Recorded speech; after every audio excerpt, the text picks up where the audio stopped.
Hello mga kabibig! Welcome back sa ating bagong YouTube channel. Ito ang pinakamaingay na YouTuber sa balat ng YouTube. Ako si Kabibig Maglabag-labag na tao with evidence. Ano to mga kabibig? ICC judges humihingi ng local court decision sa kaso ni PRRD. Hala ka! Totoo kaya to kabibig? Ang tanong, may maibibigay ba na local court decision sa kaso ni PRRD ang prosecutors? Kinidnap nga si PRRD. May kaso ba si PRRD sa Pilipinas tungkol sa ijiki-ijiki? Wala naman ha. Wala nagsampa. Naku po. Eto pa ha. Nabuking ang iskandalong ginawa ni BBM laban kay PRRD. Kasi ang ICC judges nagtanong, meron ba kayong connection sa Pilipinas, prosecutors? Meron ba kayong still investigating sa Philippines? Hala ka. Still investigating? Kumakala pa rin ng ebidensya?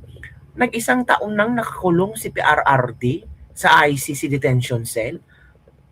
24/7 pa nga surveillance camera kasi palaging natutumba. Tapos nangangalap pa kayo ng ebidensya. Ano bang kaso yan? Hala, uy.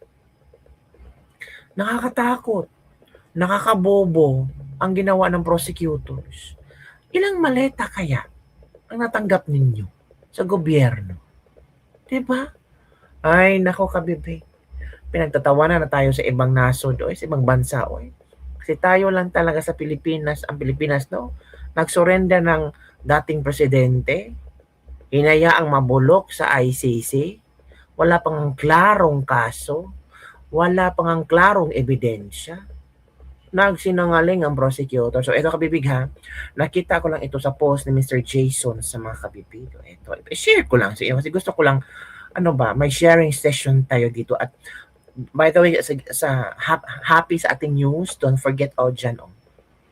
Ito kabibig ICC judge is asking a copy of the court decision of the Philippines regarding the case of sending FPRRD to The Hague, Netherlands. The prosecution panel cannot present any. They kidnapped the former President Duterte. What the? Yung kabibig ha? Humihingi pala ang ICC judges ng court decision, local court decision. Regarding sa case ni PRRD. Pero walang maipapakita ang prosecutor, the prosecutions. Yan na. Yan kidnappers of BBM Group and people money given to the ICC to jail a good president. Klaro napuntan sila rekto para magawa ng fake documents. Biglang maleta ang pinakita. Gagawin pa ni matibag sa rekto. Meron niya ipapakita sa kanya lang hindi legit. For sure, Excel sheets ang ipakita nito ba? Magpakita ng prosecution ng court order pero made in recto. Ito yung mga komento ng ating mga netizen regarding I don't know kung totoo ba itong hinahanap ng ICC judge, ang kopya ng court decision sa Pilipinas sa pagpapadala ni Pangulo ng BBM admin. Hinayaan kasi. Walang jurisdiction ang ICC sa Pilipinas. Hinayaan ng BBM admin na makuha at madala si PRRD sa ICC. Ngayon, si Senator Bato tinutugis ng mga ahensya ni Bongbong Marcos para isurrender sa ICC. Sabi ni Trillanes, may kasunod pa daw na warrant of arrest na Bongo at iba pa. Naku po, anong nangyari? Ito kabibig ha, maipapakita akong video. Kayo na ang bahalang mag-interpret kung ano ang inyong naintindihan sa statement na ito. Kasi, ito ang kabibig ha, shinare ito at pinag-uusapan ngayon. Talagang inamin ng prosecution, ito kabibig ha, makinig tayo. And you're effectively still collecting evidence. You're effectively still collecting evidence. So it means wala pa kulang ang ebidensya? A year ago na, nakulong si PRRD, wala pa rin kayong ebidensya. Still collecting evidence. And indeed want to re-interview. Wanted to re-interview. Bakit dapat re-interview ang mga witnesses? Bakit hindi ba consistent ang mga sinasabi nila? As I understand the matter, you have access to the Philippines. Ooh. Can we maybe go into private session? Yes. Oh, do you still have access to the Philippines? Hala ka. Tapos humihingi ng private session ang prosecutor o prosecution. Hala. O, yan ha? Balikan natin. And you're effectively still collecting evidence. And indeed want to re-interview. As I understand the matter, you have access to the Philippines. Can we maybe go into private session? Yes. Hala. Ito ang komento ng ating mga netizen. Unta mao ni siya ang judge nga fair. Mao nangita na pod ka o tangan si bangag kay another maleta na pod ning kinahanglan double time. Please bring him home, our beloved Tatay Digong. Who is she talking to, may ask? The prosecution. Private session. Bakit private session? Labas yun na. Private conversation kay Mahiba. Ang unya ang bangag tanang maleta na naman murag maayo niya judge pero hinay pud taon kay musulti ka nga entaw. Lord, we believe in you. Sana ito na ang sagot sa mga dasal natin. Sana mga kabibig. Sana ito na ang sagot ng dasal natin.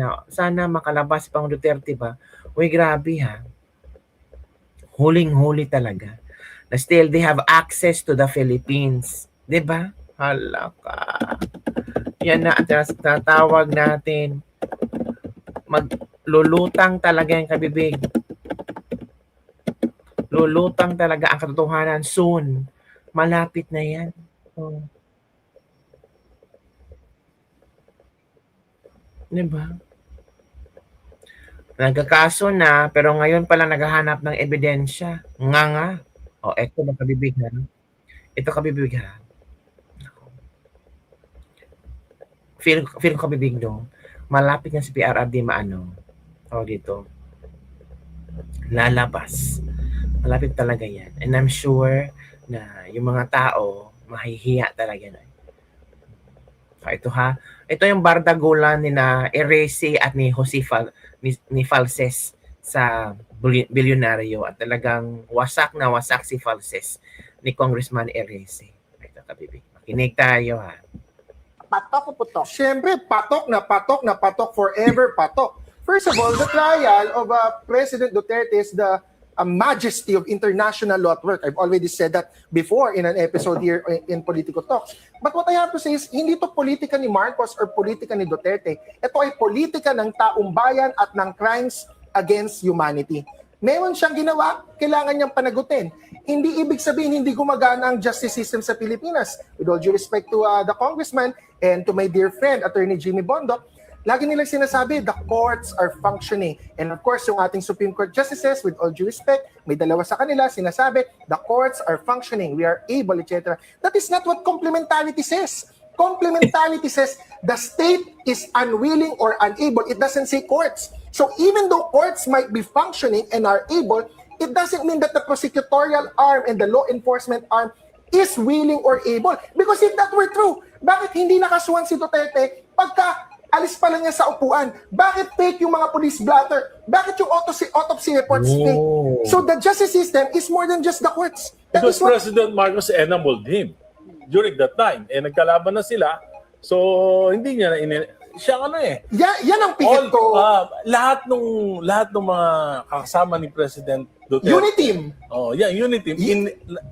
Sila nag-enable. Yes po. Diba? So Kaya nag-break up yung unit team Hindi siya, Pero ngayon, yung sinasabi niya na magkalaban na sila, bakit hindi niya ba kaya? Presidente siya. hindi siya Yung political. presidente ng Pilipinas, one of the most powerful president in the world. You know the answer to that, Kong? Yes. Where's the evidence? The evidence has already been deleted. Chair Jokno sa oral arguments ng Supreme Court, ask for the autopsy reports and the police reports. All of them are falsified. Okay. So, Attorney ano Jimmy. ibig sabihin?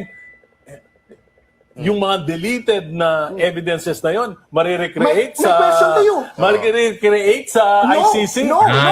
Sila Scangas and Matobato Kong, with your indulgence, Mami Chu, cannot testify here. Why? Because there's death threat sa buhay nila. Di ba, Si Senator they were Bato flawed. nakakatago. Ibig sabihin, the Bakit President of the Philippines Bakit cannot nakakatago? guarantee the safety of Bakit these nakakatago si witnesses. Bato? Correct. Teka. Correct si Congressman Erese. Correct. Cannot guarantee. Di ba? Correct. Ay. Yan nakabibig. Nagsilabasa na talaga mga gagaling ngayon. So, yung nakabibig ang ating libak-libak for today.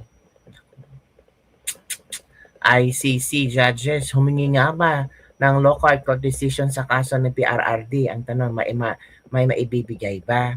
Sagot ng iba, di gawa rekto. Uy, ano na ba naman yan? Gawa rekto na naman. Huwag ganyan. Uy, huwag ganyan. Ibigay kung merong ibigay. Pero kung walang ibigay, tahimik na lang.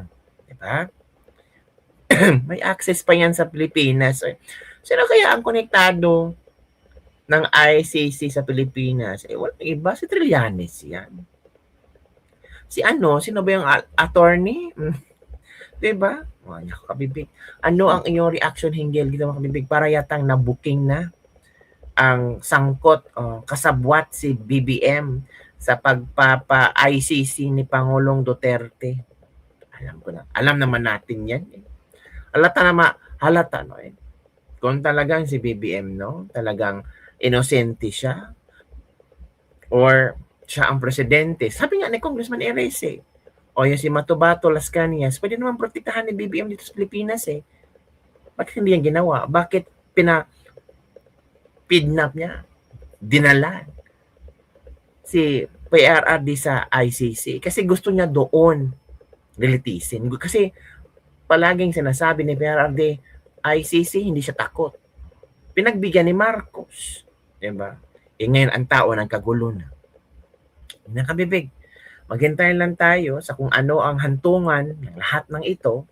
Kung itong mga judges ng ICC ay makikitaan na ng butas yung pagdala, pagdakip, pagkidnap nila ni PRRD papuntang ICC, at kung may makita silang butas, mananagot kaya ang mga taong nagpakidnap kay PRRD? Yung tinatawag na group efforts, mananagot ba kaya sila sa bansa natin? Ay, nako. So yun lang po, kabibig ang ating lebak-lebak for today. Don't forget to like, subscribe, and share this video para sa mga latest trending news ating pag-usap-usapan. Grabe. Sana.